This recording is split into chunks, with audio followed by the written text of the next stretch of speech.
食べてからもうこれやみつくよ。絶品や。どこにもあげるのこのかきご飯。いらっしゃいただきます。い。うん。最高。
毎日この掃除をされるんですか？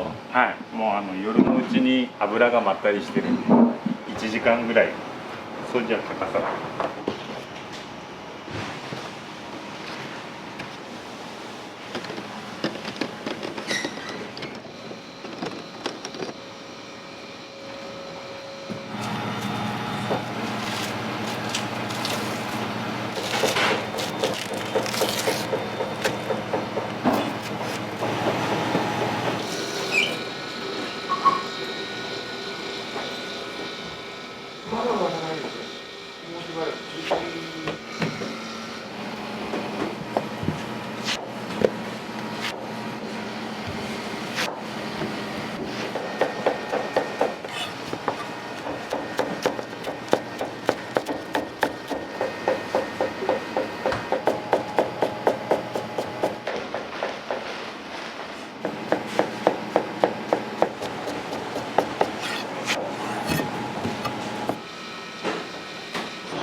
ここはもうずっと初代の時から同じとこですね。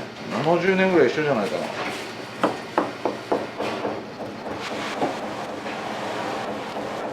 厨房に立たれて何年ぐらいなんですか？東京大阪行ってたんで帰ってきてからは25年ぐらいかな。でもその前からちょこちょこ入ったりはしてたんで。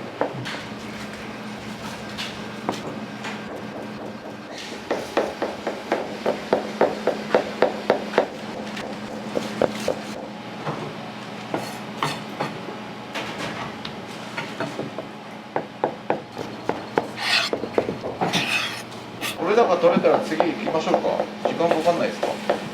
大丈夫です。大丈夫ですか？次キャベツかな。あとスープもあるでしょ。あと一かごもうちょっとつけて3分ぐらい。今もう揚げたんで使ってないと。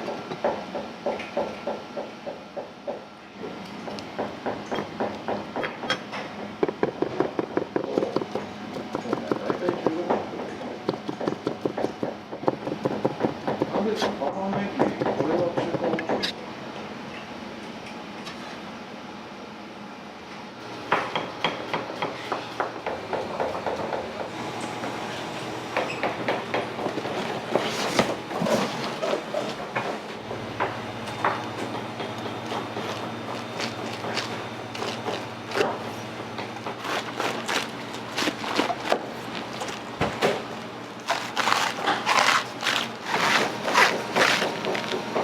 か？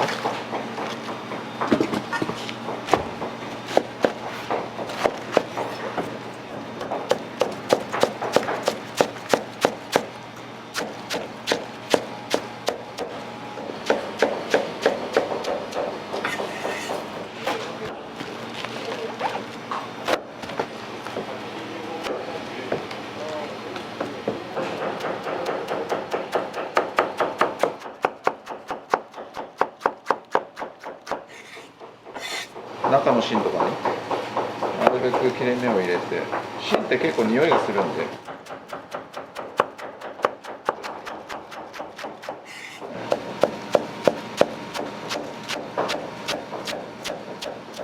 これももうばらけやすいように。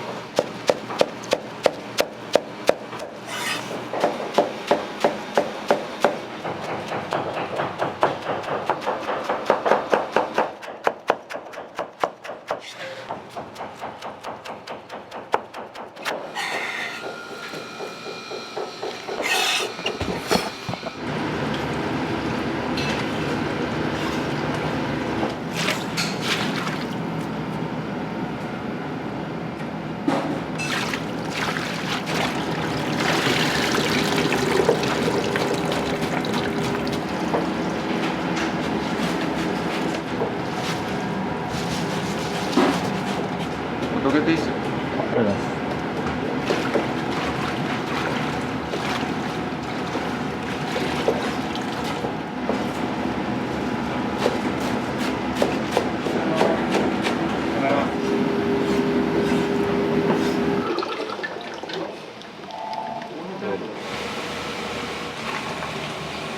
暗くないですか？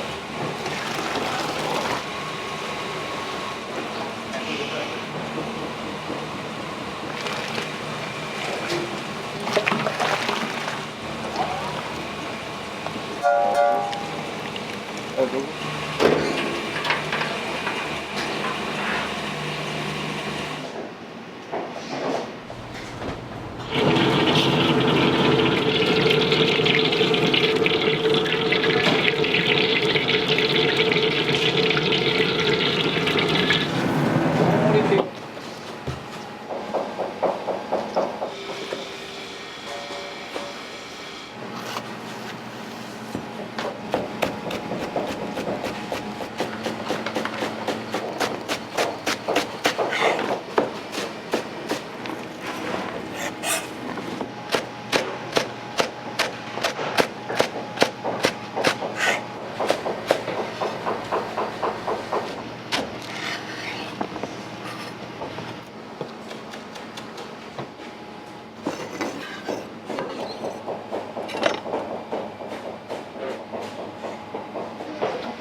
見てしまうもんね。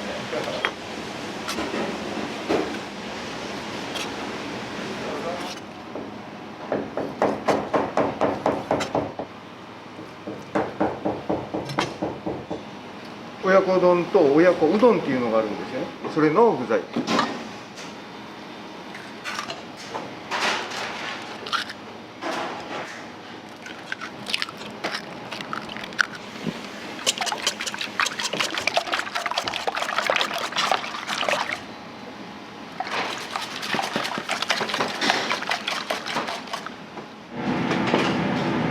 カツって何枚くらい仕込まれるんですか？平日は80ぐらい、休みの日はだいたい140から150、それぐらいは一応煮込んで。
ープに絡む麺、まあ、とにかくうちの麺は美味しいですね。最近僕はもうあまり噛まずに喉越しを楽しんでます。ツルツル入るんで。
小麦が溶けたというか甘みが出るんですよね、スープに。スープまでちゃんと飲んでもらうように作ってはいますけどね。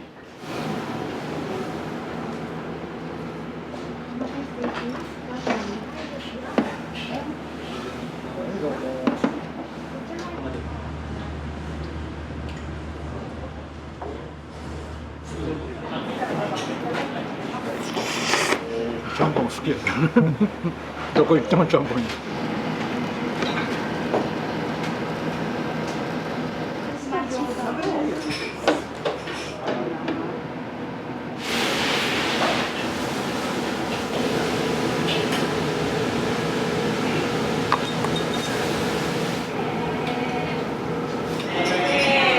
らっしゃいませ。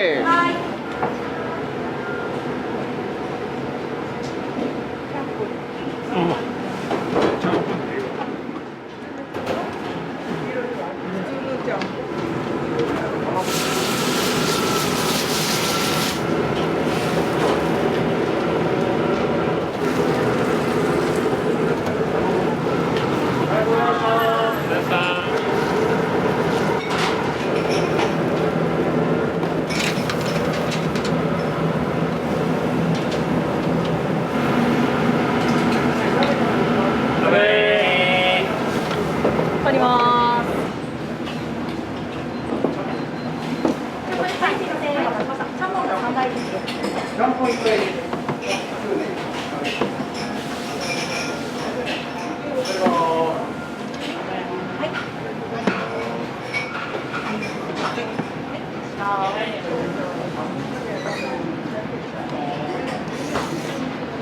次に3択ですね。友達に紹介してもらって、ここが一番いいよって言われて、それが1回来てからがもう15年ぐらい。ありがとうございました。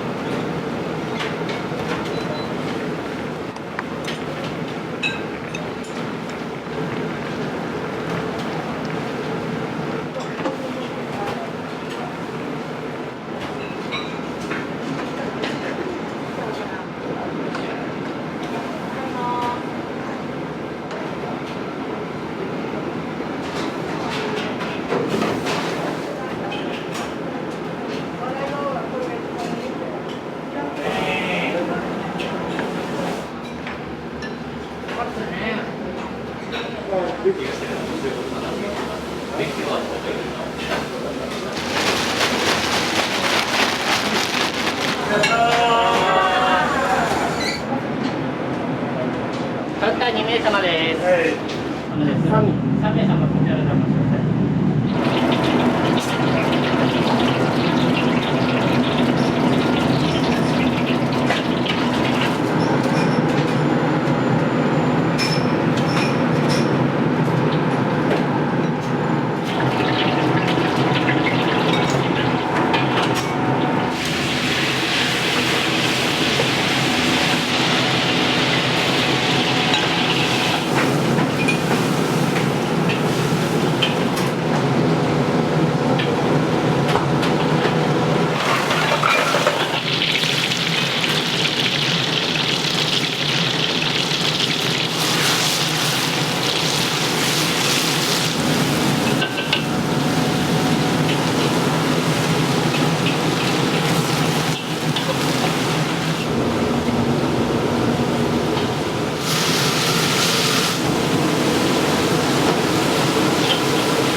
何年ぶりやろ。コロナの前に食べたきりやから。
りがとうございます。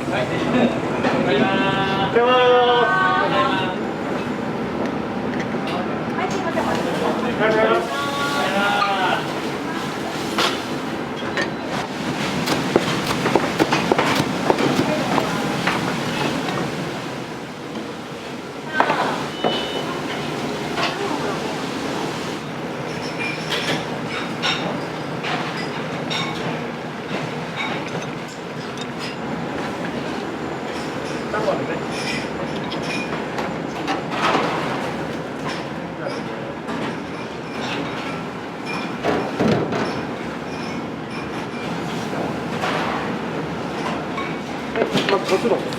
あと特殊を持ってください。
いや、入って特選会です。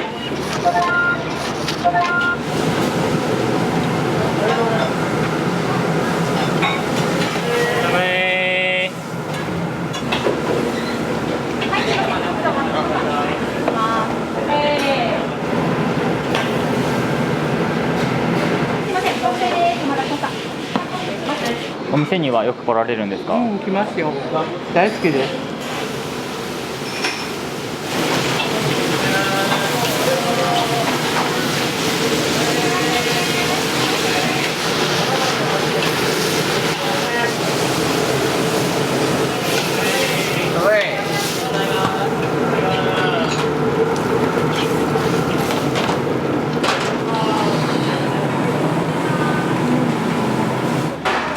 ちゃんぽんですね。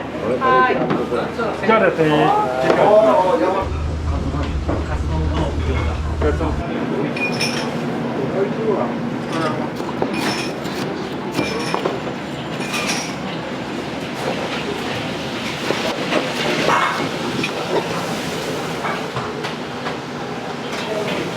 どうもありがとうございます。いらっしゃい。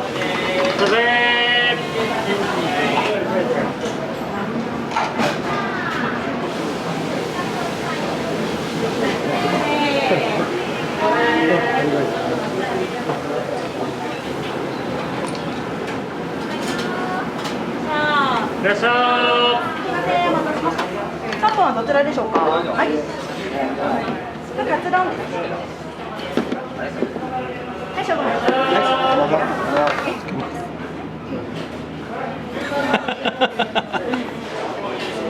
ただきます。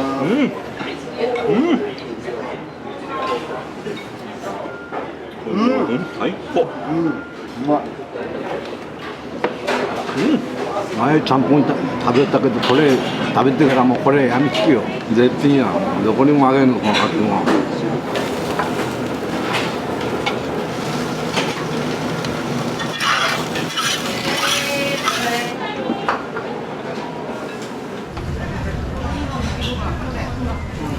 山の方が見どころ。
完食です。で後ろ通りますよ。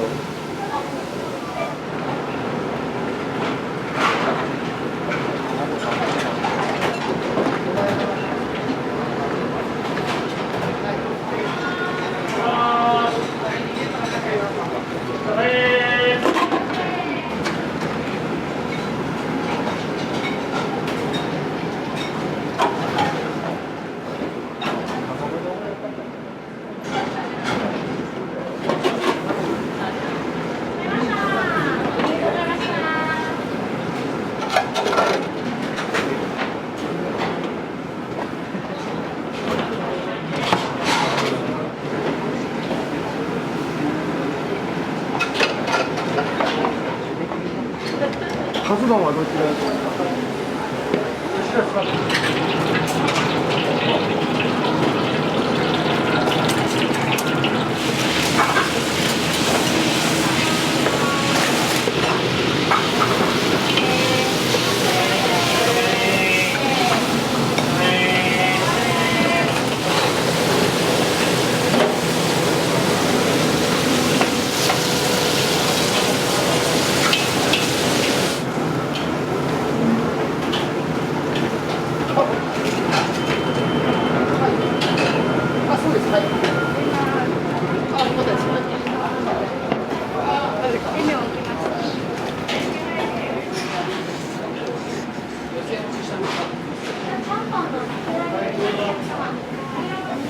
めっちゃうまいっす、いつも通り。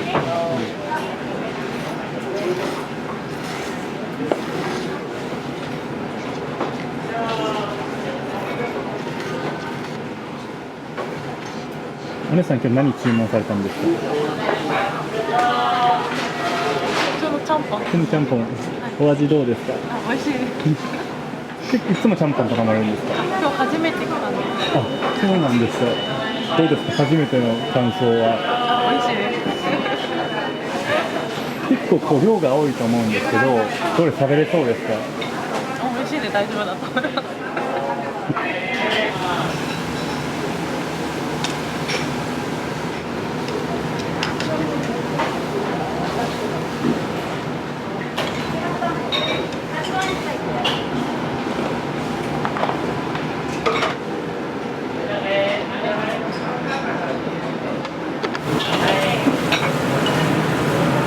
返したら頼んでね。返したら頼んで。難しかったよこれすると。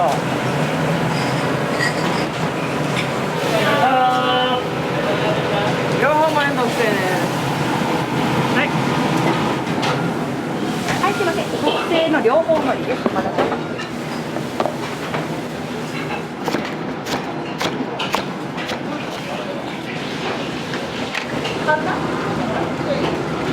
数見てね。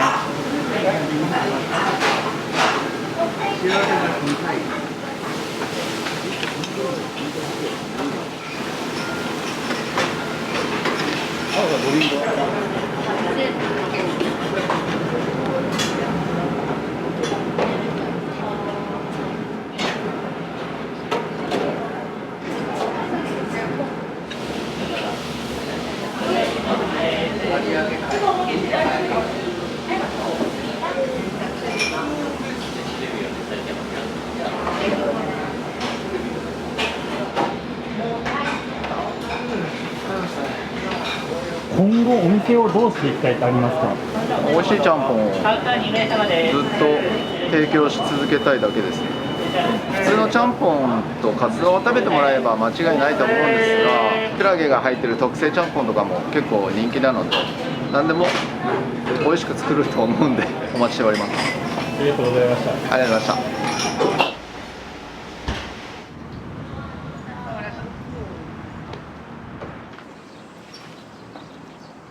1日大体何食分ぐらいを作られるんですか？ 3時から4時湯がく前の状態です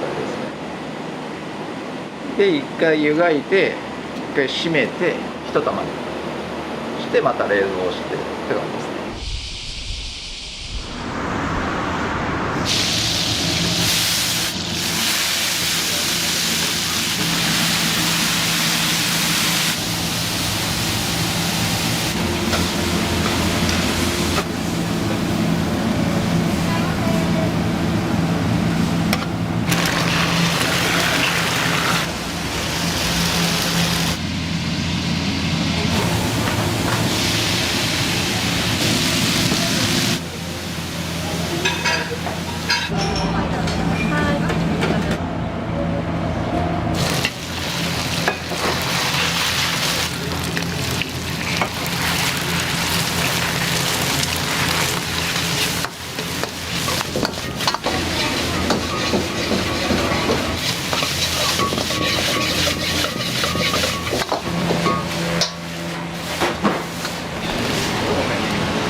めんなさい。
5キロ切ります。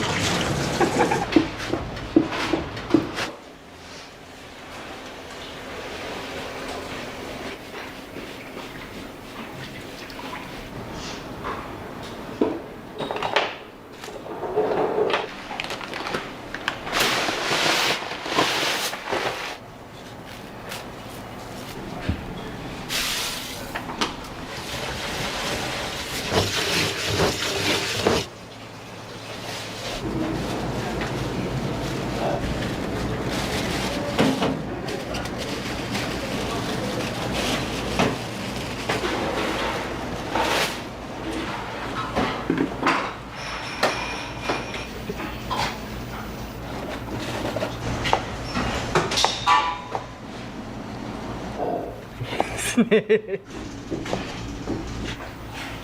う5キロ切ります。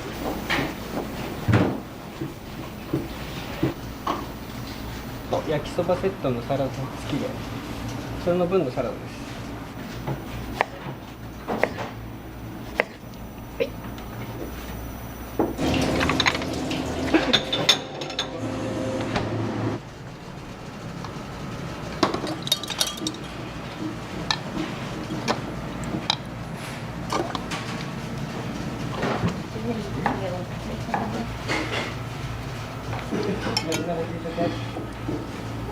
今入れたのが返しというラーメンの味になる大元のもので、あとはちょっとずつ調味料を足して豚骨スープとしてお客さんに出してますね。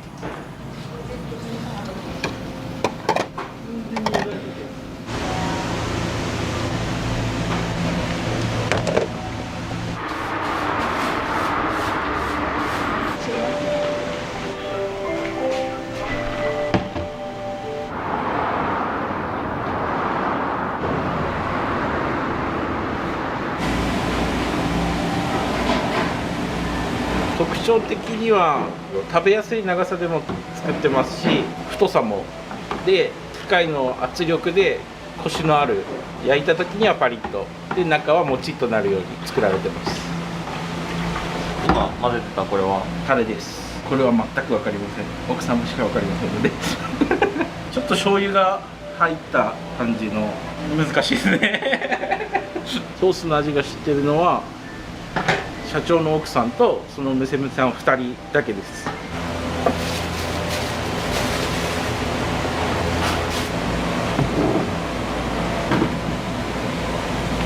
首から下の部位がほとんど入ってます。ヒレもロースもバラもモモも全部入ってるんで。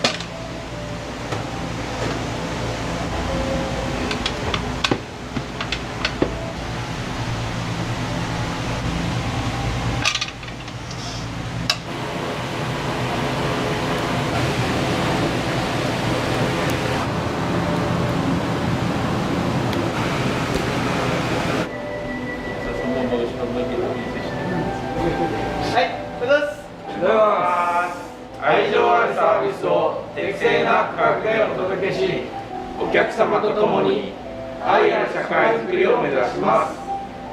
はい、以上です。お願いします。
焼きそば2つですね。一つは、卵入れてください。生卵ですか。はい。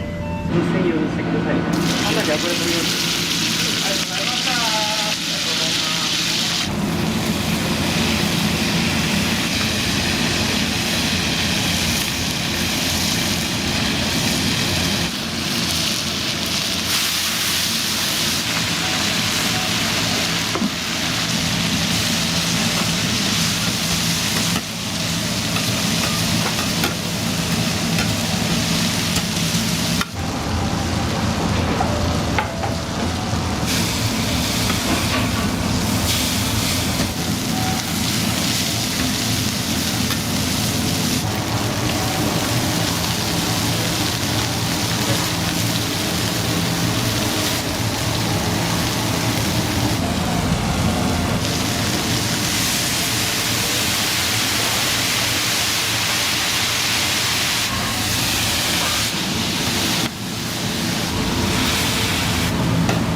もう日田ではもう絶対これだね。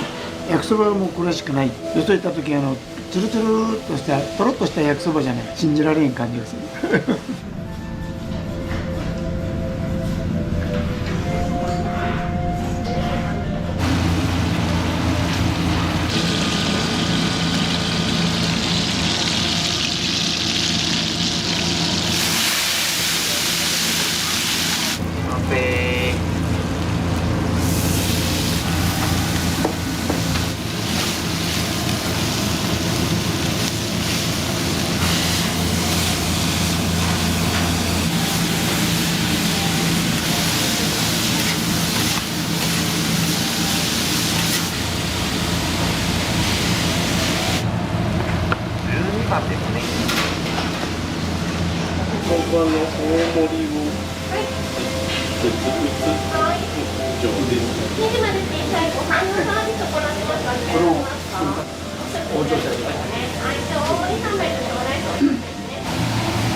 番有名、大分では。支店なんかいっぱいあるね。福岡にもあるし。焼きそばの大盛り。大盛り、はい。大盛り、はい。はい。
まい。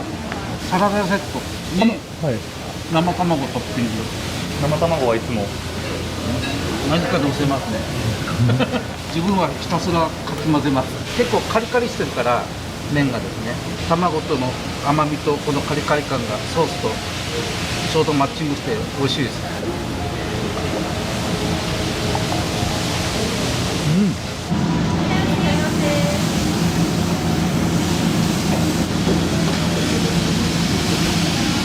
ランチはご飯がサービスって書いてあったんですけど、パリパリ具合が好みだな。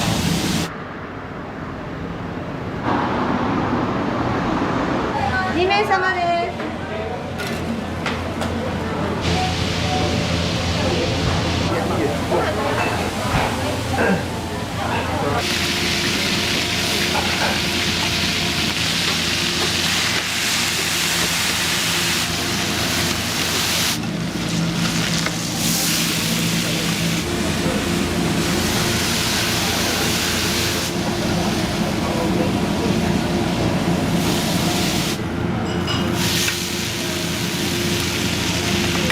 もやしがたくさん入った焼きそばなので、もやしの水分を逃がさずにというかですね、麺がつるっぽくならないように強火で丁寧に焼くことを心がけています。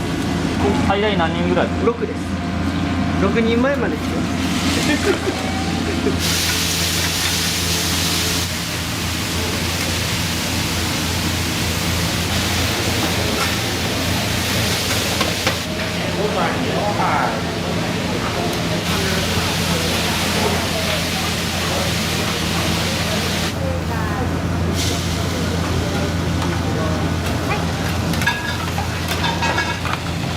はい、カウンター何番です。生サバお入りです。熱いにお気をつけください。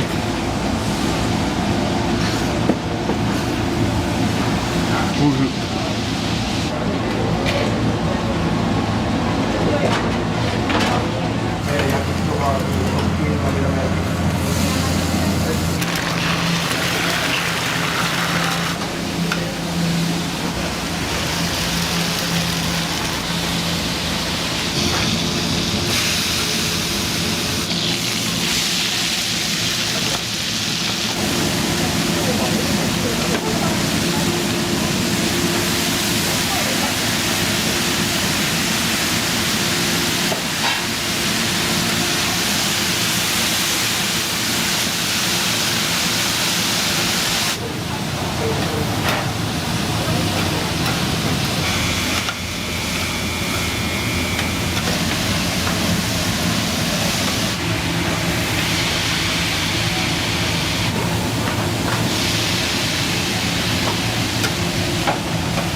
段を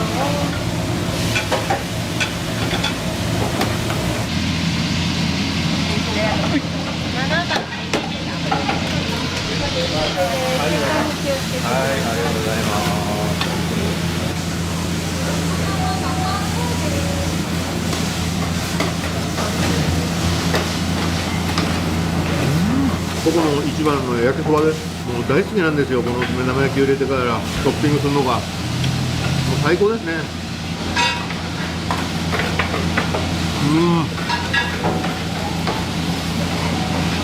何度食べても美味しいですよ。どうもありがとうございました。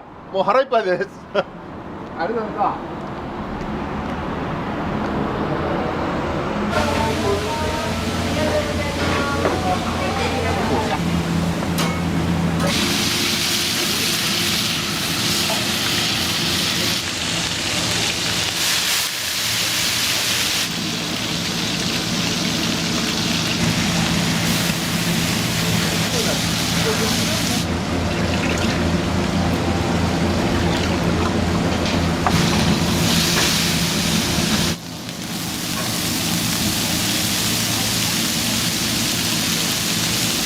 これで何人前ですか？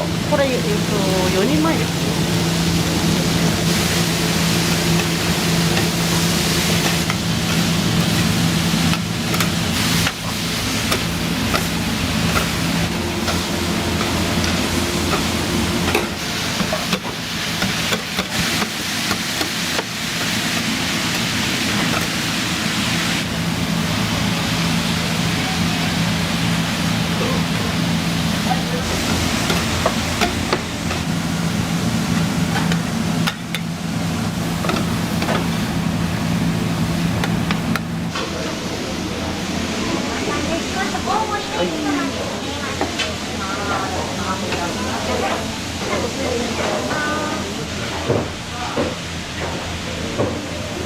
お塩結構取られてましたね。自分入れる下手に行った時はね必ずこれパリパリがいいですよね。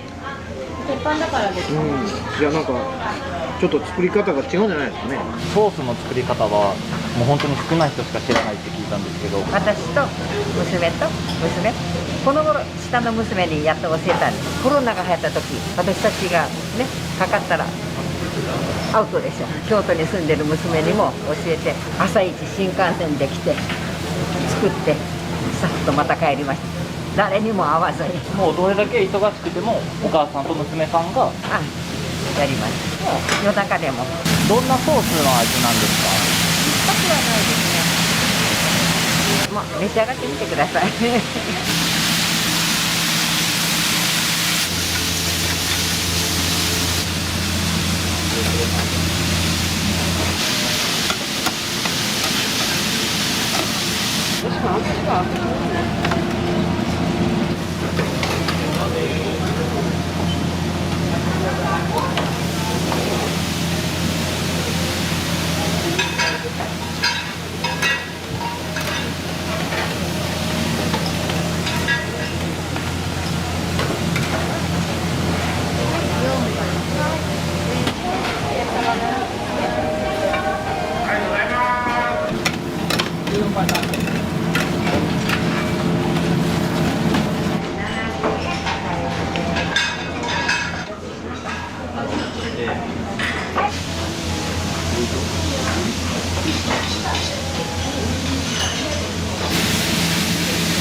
大盛りのトッピングなしです。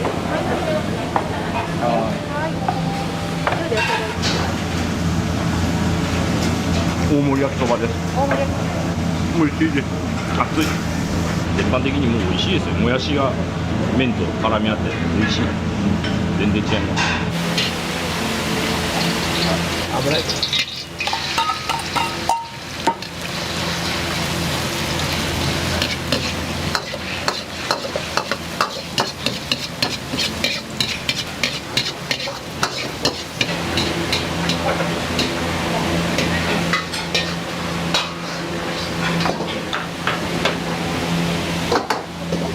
あとはちょっと入れるぐらいです。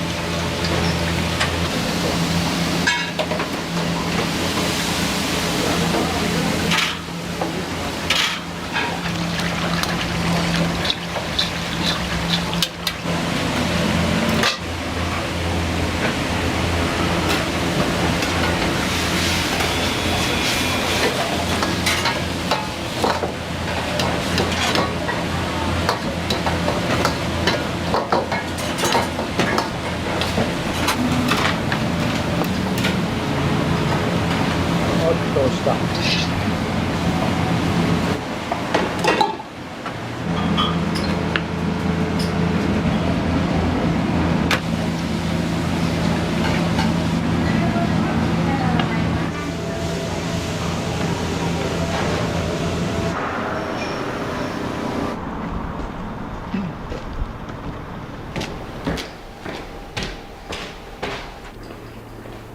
岡山から大ここはもう宴会場ですよね。土曜とか日曜とかこっちのお客さん多い時はこっち使います。でもう開放して使うから並んでね待ってもらうの気の毒や寒いけん。宴会も結構人気なんですか？そうですね。もう飲み放題4500円。僕がやってたのが中華やからもともと基本的には中華の料理になりますよね。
人気のメニュー、おすすめのメニューありますか？もうメニューはもうこれ一番単品でおすすめはね。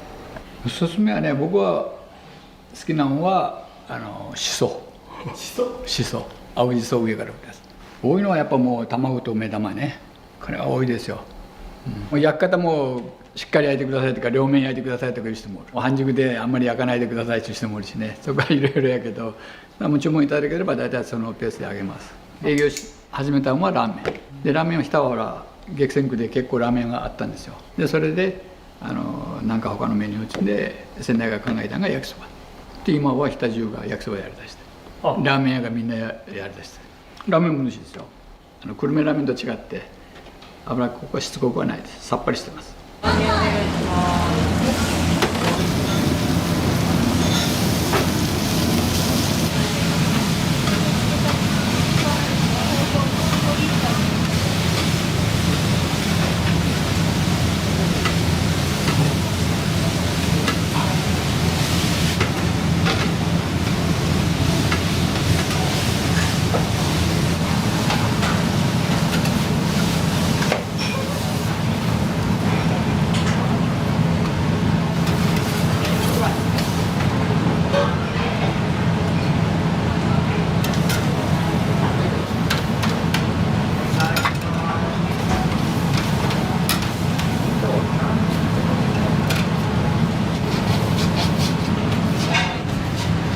ラーメン2杯お願いします。2番、3番。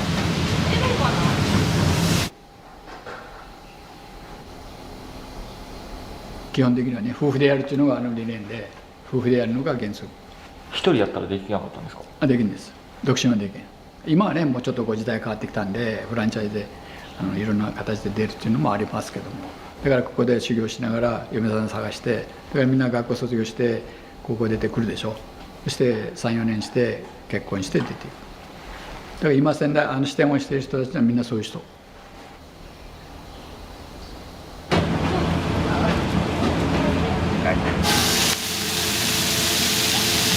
もやしが、特徴的でですね、スーパーで売ってるようなもやしは緑豆のもやしなんですけど、豆腐連では黒豆のブラックマッペというもやしを使っております。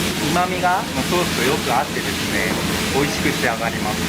そうですね、やっぱり生き物ですので、細い時もあれば太い時もあったりしますね。そのコンディションによって、焼き手が焼き方をちょっとずつ微妙に調整していくっていうような焼き方で対処しております。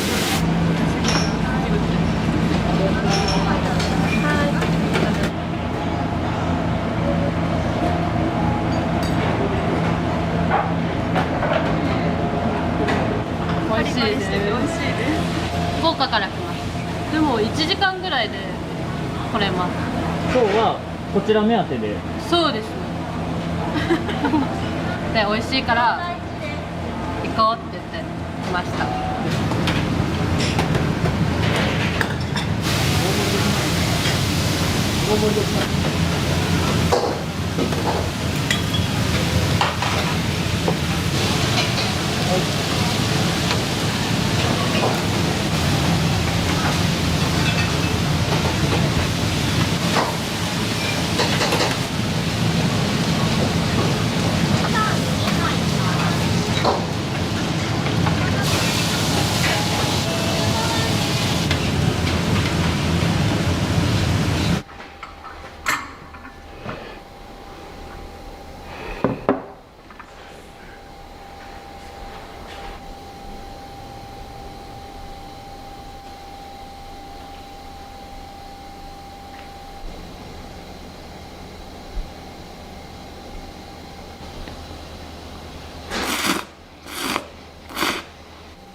りがとうございます。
甜麺醤。甜麺醤。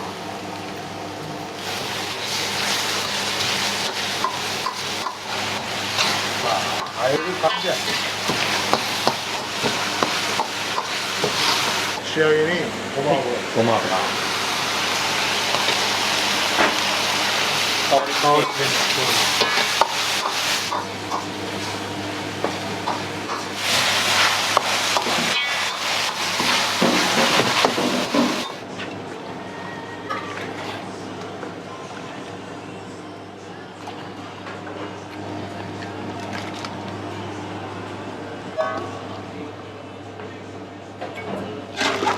これは返しだよ。こちらが秘伝の。返しはその店によっていろんな割りがあるけん。それ甘かったり辛かったりするとこもある。酒みりんを一杯ずつ。味噌汁。お味噌汁。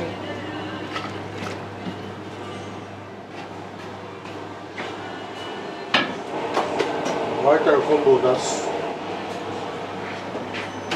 冷めてさっきみたいに瓶詰めする。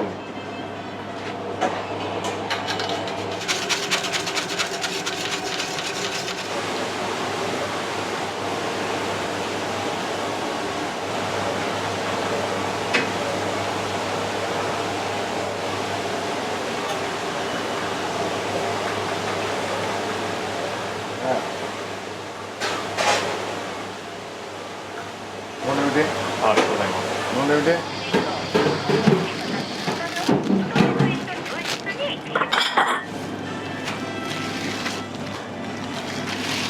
大変だなとか思うことあったりされますか？熱い。仕入れが大変。卵、油、小麦粉が上がったろ。全部上がるばっかり。これだんだん上げられんし。ラードでも5300円か。前はもう半年ぐらい安い時は2500円。値上げいくつかしたけど、ちゃんぽんいっぱい1000円とかなんか食べんやろ。それぐらいせなもうやっていかれん時期になるよ。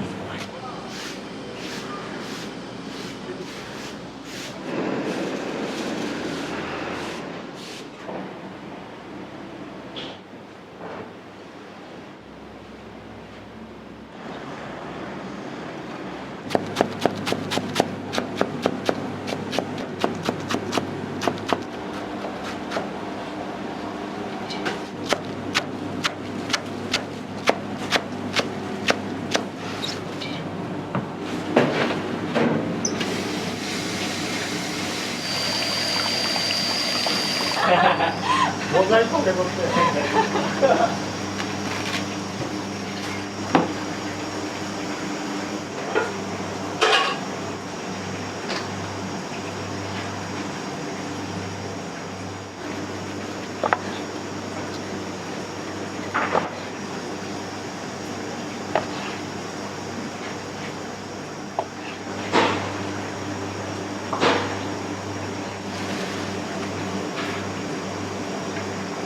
とんかつのカツ丼とかのカツです。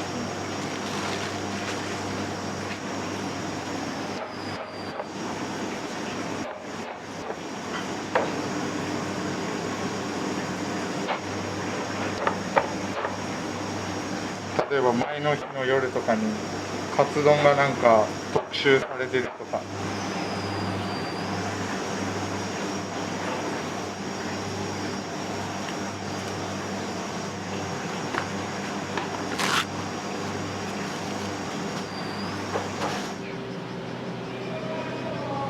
焼きちゃんぽんはもう代替わりした時からずっとあるメニューになるんですか？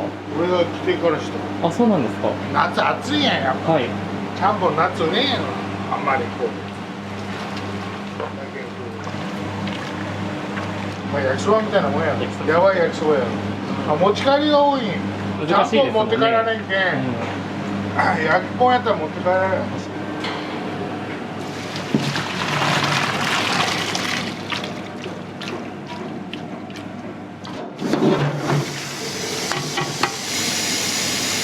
こんな俺用とって言うと1日分って言うとき1日、そうですね。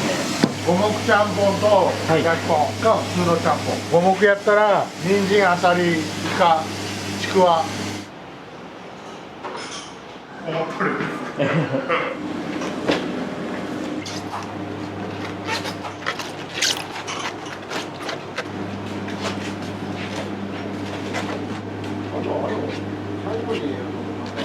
一緒に乗せるんです。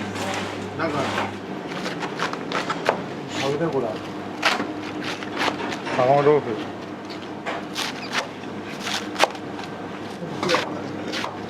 できないようにね。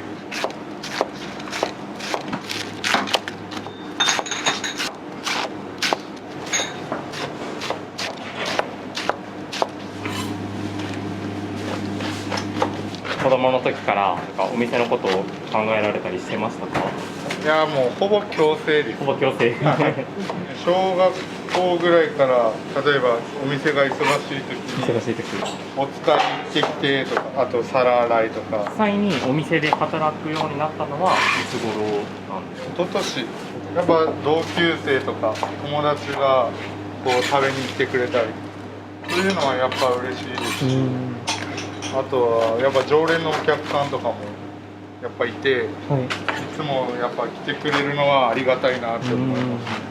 あとはやっぱ作ったものが空っぽになって帰ってきてくれたらやっぱ嬉しいです。やっぱ自分たちは表に出ないので、帰ってきた皿を見て綺麗にスープまで飲み干してくれてたら、やっぱやりがいというか嬉しいですね。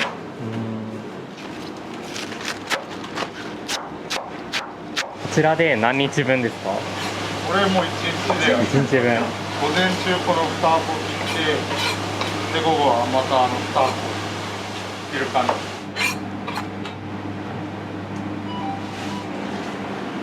豚骨スープのこれは下処理みたいな感じです。アクですね、とか血が固まったやつ、これをしてたらスープを取るときに余計なアクが出なかったり臭みがなくなったり、今度煮すぎるともう出汁が出ちゃうスープが、はい、そこは気をつけながらって感じです。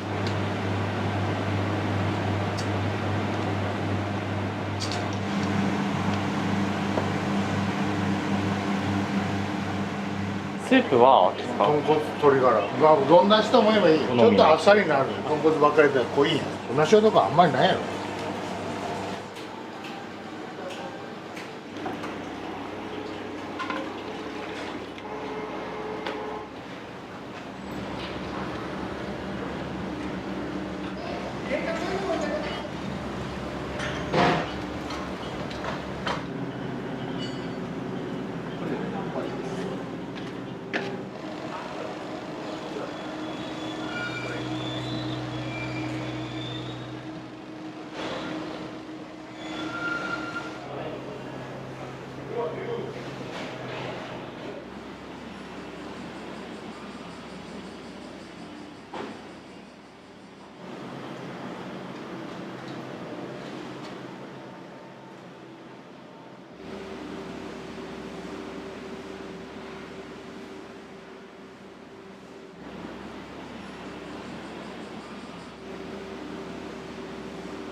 いらっしゃいませ。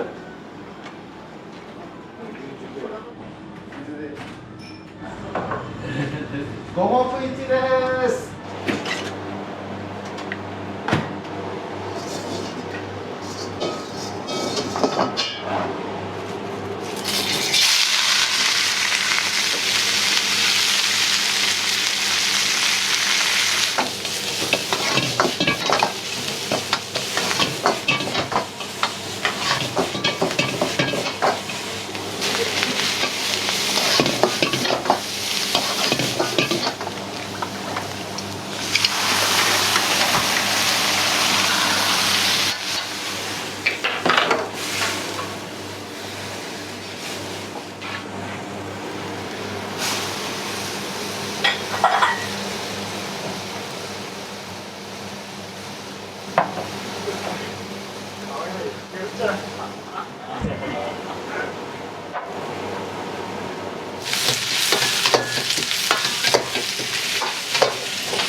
まいね。ここよりうまいちゃんぽんないけど。本当ですか。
ちゃんぽんと大盛りちゃんぽん。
山椒で。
上に乗った野菜野菜でビール飲んで最後にはい麺を昔ながら美味しい17、8の時からやけ45年ぐらい45年ぐらい、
お好きな方も結構多いの。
盛り。大盛りで。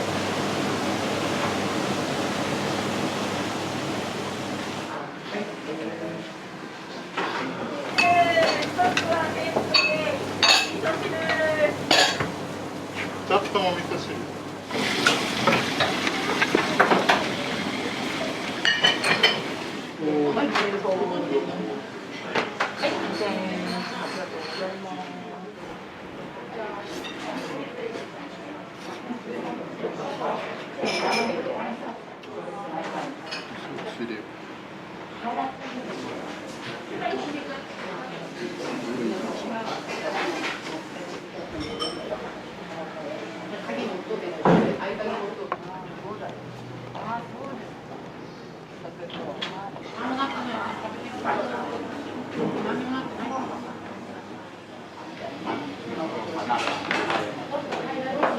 もともとどちらかで修行されてたんですか？自分は大分で一応2年半。2年半。日本料理。日本料理の食で。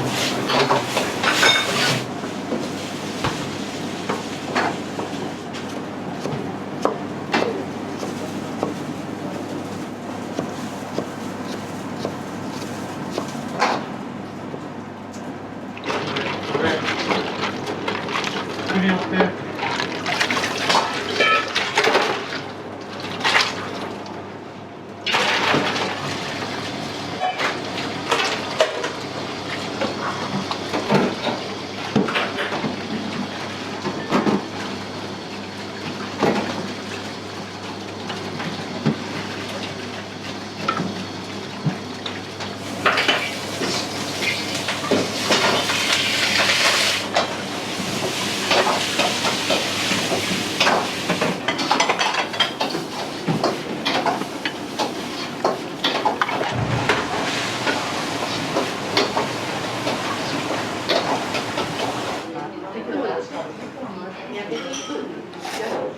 こんなにね、綺麗に持ってる中華麺ってない。本当はね、夏でもちゃんぽんとか食べたいんだけどね。暑いからさ。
はいどうぞ。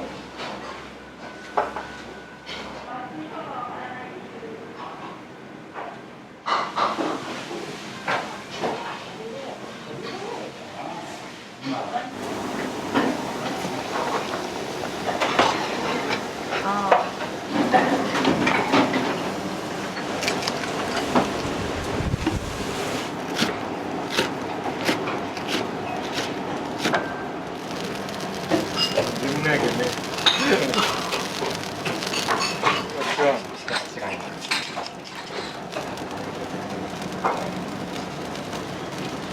いいよ、それよろう。そうですか。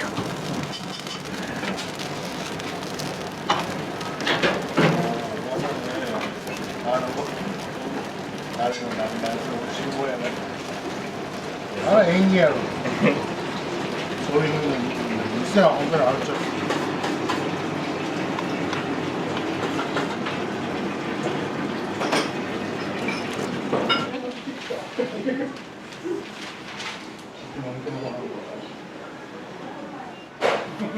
今日